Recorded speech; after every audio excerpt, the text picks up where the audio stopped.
Hello and welcome to Unit 14 about understanding the processes and experience of dementia.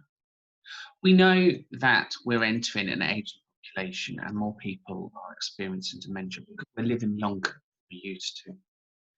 There's a new phenomenon as well about dementia being experienced in the learning disability world as well. So now we've got people with complex needs also being diagnosed with dementia. So we've got a long way to go around still understanding how dementia affects some people. Hopefully you'd have completed your dementia training as the video, and you will have done your Dementia Friends stuff. And online, you can also become a Dementia Friends champion. So let's look at some of the learning outcomes to understand this unit. So you need to understand the neurological implications of dementia. So first of all, you need to explain the range of symptoms and implications of dementia. So we know some of the symptoms around dementia will be the obvious ones, memory loss. It doesn't just end there, because depending on the type of dementia could depend upon the type of symptoms in which it's being displayed. For example, you may end up with people with short-term memory. Maybe they'll become incontinent because they forget to use the toilet. They may have things such as lack of mobility or lack of communication, or lack of movement. Imagine the brain being a big bowl with fairy lights. Each fairy light is part of your body. It could be a memory, a thought, or communication. When we lose some of those lights, that's our memories and things going out. So again, we may lose sequencing. We can still do a task, but we don't do the task in full. There may be a thing called altered perception. So the reality, the way in which we see things, isn't the same as how other people see them. 1.2 is about describing the types of memory impairments commonly experienced by individuals with dementia.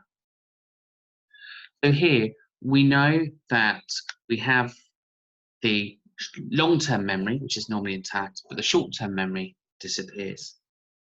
What we know about the long-term memory is that we go back and back and back in stages. And again, for those that have done the Dementia Friends training, I'll bring you back to the analogy of the bookcase. Our bookcase is made of some flimsy wood. At the bottom are our life memories, and we go up through the years. So maybe our childhood is a bottom shelf, 20s and 30s lower down. Middle of the shelf is when we have our families and children, and higher up we go into our retirement and elderly years. As the dementia takes hold, the books fall off the shelf because it wobbles. So the books will fall off in different orders. So therefore the memories will drop in different orders. Now, the problem is when the bookshelf stops rocking, it's the lowercase where we'll have those memories. So therefore people around us won't look familiar. And people where they get confused and they call you your mum or your dad and actually you're the daughter, it's because you look like their mum and dad, but they've gone back to those early memories. So people then say, well, what's the point if people are going to forget who I am? Why do I go?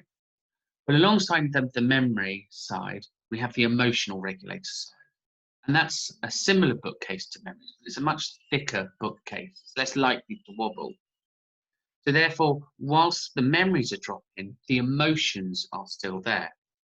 So you may see your mum or your relative and she's forgotten who you are, but the emotional connection, the fact that she thinks that you're her son or daughter, will bring that feeling of love, warmth, and comfort. So the emotional side is strongly attached. 1.3 wants you to explain the way in that individuals process information with reference to their ability and limitations. So go back to that light bulb, the glass bowl with the lights in. As we turn those lights out, our ability to sequence falls out of line. So imagine making a cup of tea. Seems a relatively straightforward task. But we have to remember we're thirsty. We have to remember how to fill up a kettle. We have to remember to fill the kettle. Remember to put the kettle on the stand. We have to remember to turn it on. We need to get a cup. We need to put something in the cup.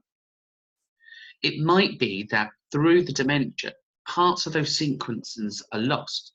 So they are able to fill a kettle, but they may not remember why they're filling the kettle. They may be able to pour the water because they've still got mobility and movement, but they may forget to drink the drink. So it's important to realise that dementia affects every single person in a different way, and therefore no one dementia is the same as another. 1.5 wants you to explain why the abilities and needs of individuals with dementia may fluctuate. Again, if we go back to the neurological process, so the mind and that big fishbowl fairy lights in, as we turn those off, they will turn off different skills, motor neuron skills, communication skills, memory skills, sequencing skills, and they'll change in different orders. That's why it fluctuates, because every mind is different, and lights are turned off in a different order and in different sequences. Therefore, if my first light bulb to be turned off is my movement, that's why I may not be able to walk. It's important to realise that dementia will fluctuate. Number 2 is about understanding the impact and recognising and the diagnosis of dementia. So describe the impact for early diagnosis and follow-up.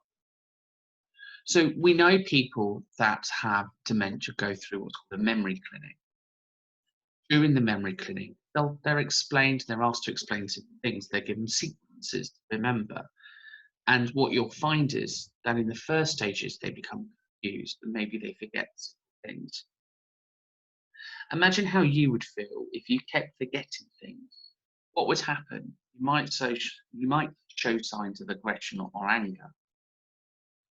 But actually, it's just frustration. You're frustrated with yourself that you've forgotten the basic skills.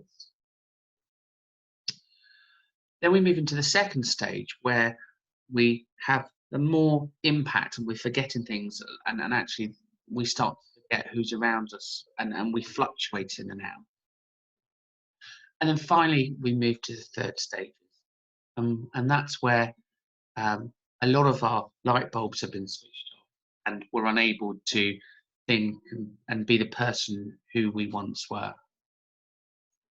2.2 explains the importance of recording possible signs and symptoms.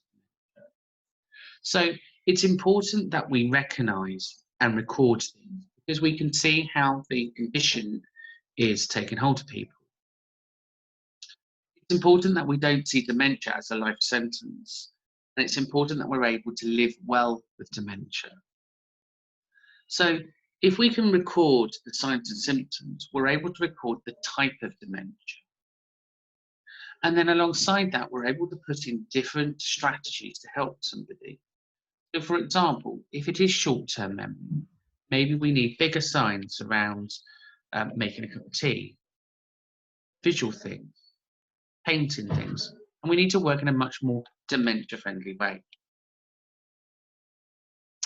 2.4 looks at the impact on the individual and family and friends. So on the individual, we touched about the aggression and the anger being misunderstood as just frustration. But imagine your perception and the fear and the anxiety and the worry that goes alongside that. So it's not uncommon for people with dementia to be experiencing things as depression or other mental health issues.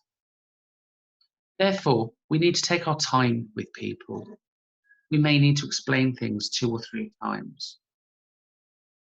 There's no point causing somebody pain and discomfort and allowing them to live in a world where they feel constantly frustrated or angry. So a lot of the times we go along with the delusions or what it is they're saying, just to try and make it easier for that person to live in the world. Yes, there will be ethical challenges around that.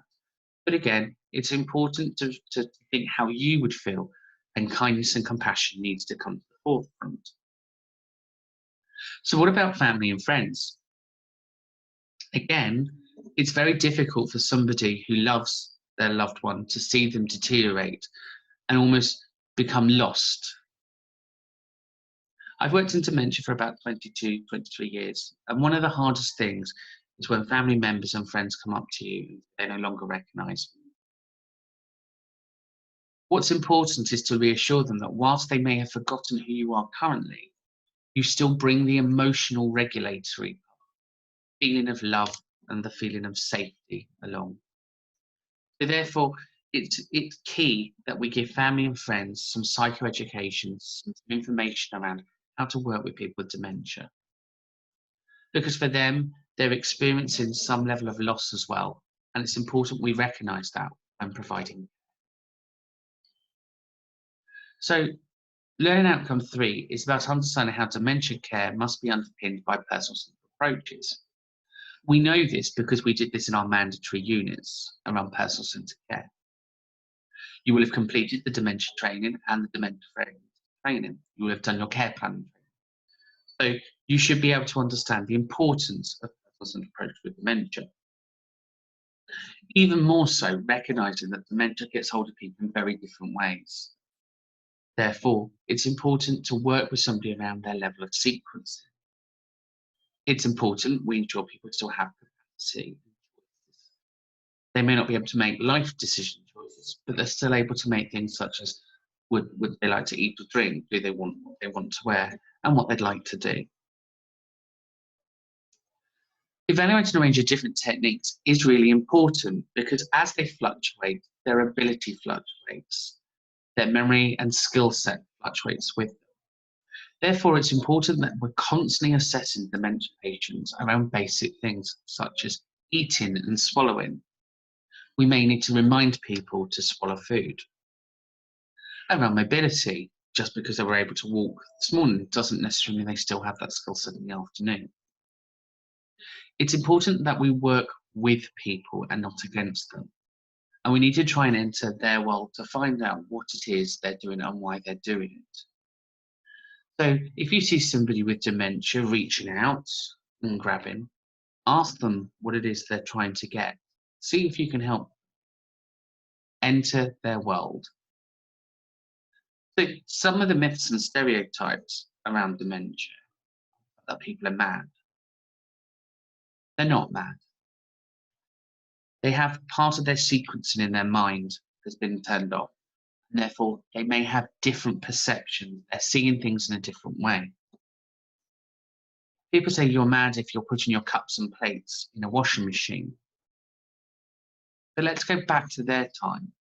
If they've gone back to their childhood, they wouldn't have had a washing machine. They probably think it's just a cupboard and they're putting it in a cupboard.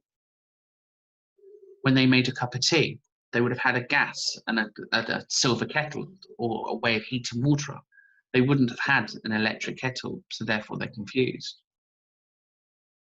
So it's important to understand their world and work with them.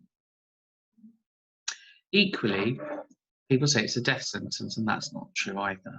You are able to live well with dementia, and it's important that you can live well with it. It takes time and it takes understanding to assess somebody to make sure that we're meeting their needs. The other thing is that not all dementias are the same. They are different. And dementia isn't just an aging process. It can happen to anybody. Equally, there are many different types of dementia. So it's important that we understand the different types of dementia as well. 3.4 wants you to describe ways in which individuals and carers can be supported in overcoming their fears. So here, it's about you using your empathy and sympathy skills, thinking about what would I do if that was my mum or my dad or my relative? How would I want to be treated? What support do you think I would want? And how would I want you to care for my loved one? The more education we have, the more informed we are, and the better decisions and better choices we can make. The more we understand about keeping people busy, doing activities that are meaningful, trying to work with people in a person-centered way. So if we knew somebody was a gardener, why don't we give them some gardening to do? People are still able to live fulfilled lives.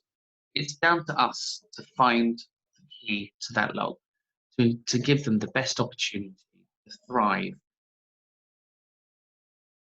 Dementia can be challenging, but only if you don't enter their world. Once you've understood that their anger is more frustration we're able to work in a more sympathetic and empathetic way. People with dementia don't deliberately target people or attack. If they do, it's because they're scared or they're concerned or you've starved them. It's all about your approach, slowing down the way in which we talk, taking away all the vast amounts of choices and narrowing them down to one or two. We have to look at what we're doing, as we're the ones able to control our minds. So next time you're working with somebody with dementia, think about how you can help. Look at the world through their eyes and ask them, what can you do to help?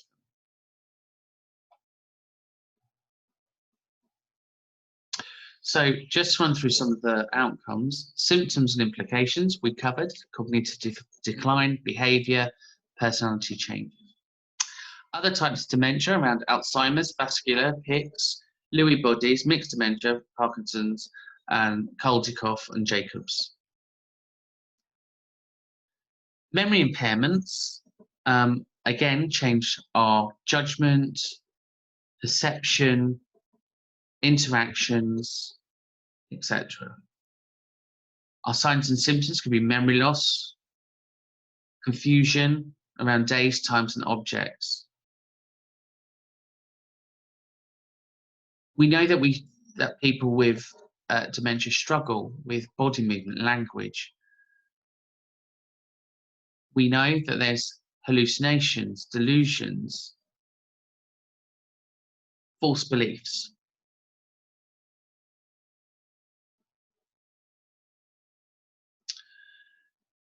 We know that with good diagnoses, we're able to support people in a much better way.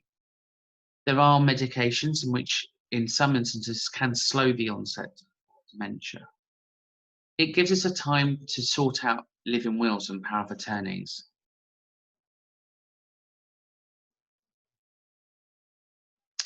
Personal-centred approaches must look at empowering people. We must look at the inclusion, working with people as a whole. Non-personal-centred approaches exclude people and take away people's rights. We have some other recommended reading here and other websites to go on to, and other journals and books to look at. I highly recommend that you go onto the Dementia Friends website. And down here, Still Alice, which is a movie in which you can watch, is a wonderful movie around a linguistics teacher who has dementia. And you see how the dementia affects her and her family around. I wish you all the best of luck, and I will see you in your next unit.